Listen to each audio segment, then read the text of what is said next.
Hi everyone, I'm Lana Fox and this is Modern Day Mermaid. And today, Modern Day Mermaid is going to be about breasts. So, the other day I was standing in a supermarket queue and there were those magazines that you see beside the cash desk. So there I was, and in front of me, on the front of one of these glossy gossip mags, was a pair of breasts. The breasts belonged to a certain celebrity, I forget who it was, but they basically showed the breasts just after she'd given birth, what her breasts looked like. They showed a picture of that. And then they showed her all gleaming, spanking new, having had her, I don't know whether it was breast implants or whether she'd done some exercise or what it was. But it was shown from a completely different angle. And we saw her perfect breasts. And the story, if you turned it into the magazine, the story would have told you how to get the same perfect breasts, I'm sure. Now, the thing that saddened me about this is that so many of us think that there is such a thing as perfect breasts, and of course, we put this on mermaids too, don't we? We say, oh, well, there are mermaids, all mermaids have perfect breasts, all mermaids have a certain type of body, all mermaids act in a certain kind of way, and all mermaids are perfect. Well, of course, talking about mermaids is just another way of talking about women, especially in this podcast, or in this vlog. So I want to look at breasts today. Now, some of you may have heard of a woman called Melanie Klein, who existed decades ago. She was a psychologist, a very talented psychologist, and she came up with a theory called splitting. Now, bear with me, this has to do with breasts. Okay, so she was studying infant development, and what she noticed was that when children fed at their mother's breasts, or their caregivers' breasts, that they had a tendency to go to one or the other. And she theorized, she did lots of it. Don't ask me what she did, but she did a lot of theorizing, and she thought very hard, and she did lots of studies. And she decided that this is what happens. The infant is put to its mother's breast for the first time. We'll call the infant a she. There she is, and she has a lovely smooth feed, let's say. It's a lovely smooth feed. Then the next day, she has a difficult feed.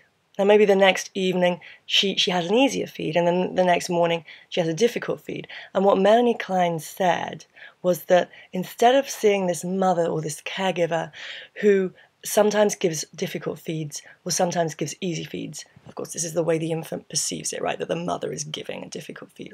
It's not true. But if that's how the infant perceives it, then the infant doesn't see one mother. The infant sees a good breast and a bad breast. Because to think that the mother could be the source of something difficult and the source of something easy and beautiful at the same time is too difficult to do. It makes the infant feel terribly insecure about their future. So they decide that there's a good breast and a bad breast. And this is the theory of splitting. Melanie Klein said, that's what we do. We learn that and then we use it throughout our life. Hence we say, oh my gosh, that person is the most beautiful person in the whole world. I'm completely in love with them and they cannot do a thing wrong. Or we say, that boss of mine is the most terrible person in the whole world. Everything they do is wrong. It's a disaster. When in actual fact, people have a tendency to be a mix. A lot of the time, people are genuinely a mix. Okay, so how does this relate to breasts? Well, what I hear a lot of is, my breasts are too this, my breasts are too that. But it's nonsense. Okay, there isn't such a thing as perfection. That's a mistake. That's what Melanie Klein was saying. Perfection is a mistake. Just like everything is a complete nightmare is most of the time a mistake. Not all of the time, of course. But Melanie Klein was saying, no, don't do that. Now, when we look in the mirror and we see our breasts, if we go, hey, my breasts are terrible. Oh my gosh, they have this dimple. They have this line. They're this size. They should be that size. Then we are lying to ourselves. We're just lying to ourselves. We're attacking ourselves. And it's not on. In actual fact, lovers do not look at breasts like that. Good lovers, do not look at breasts like that. And we shouldn't look at our own breasts like that. Now, I'm not saying that I'm anti-implants or that I'm anti you going out and doing exercise because you want to make your body different. That's not what I'm saying.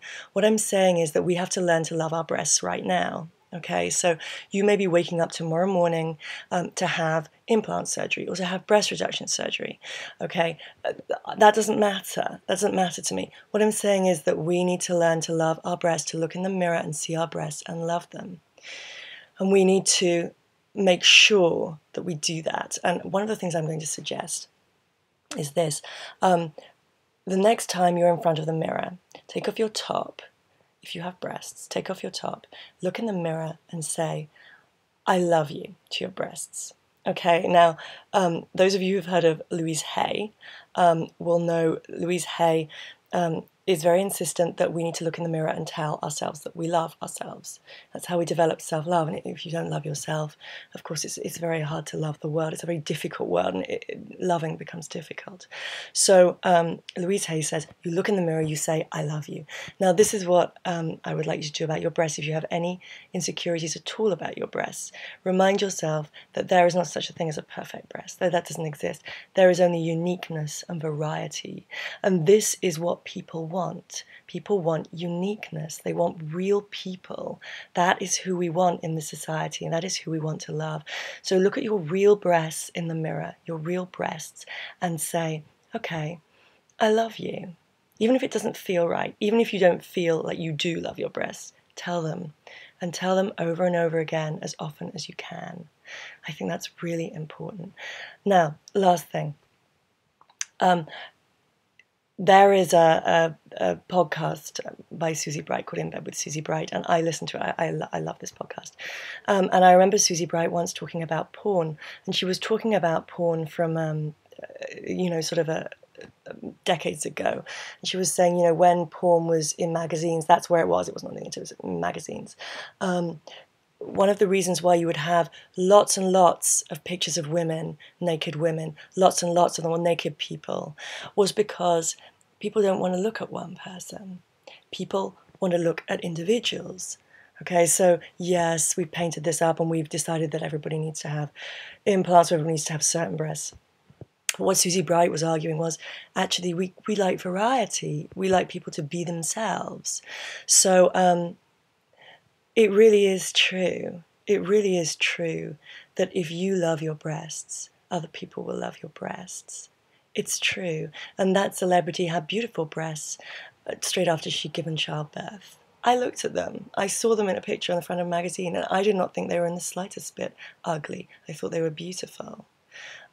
So there's no such thing as perfection. There is only such thing as uniqueness. So next time you think of mermaids, please think of mermaids with different types of breast. Maybe some mermaids have one breast. Maybe some mermaids have two breasts. Maybe some mermaids have big breasts, small breasts, little tiny, beautiful, flat breasts. Mermaids can have all sorts of breasts. It's very important that we remember that. So that's it from me, Monday Mermaid, Alana Fox. I love you. Look after yourself.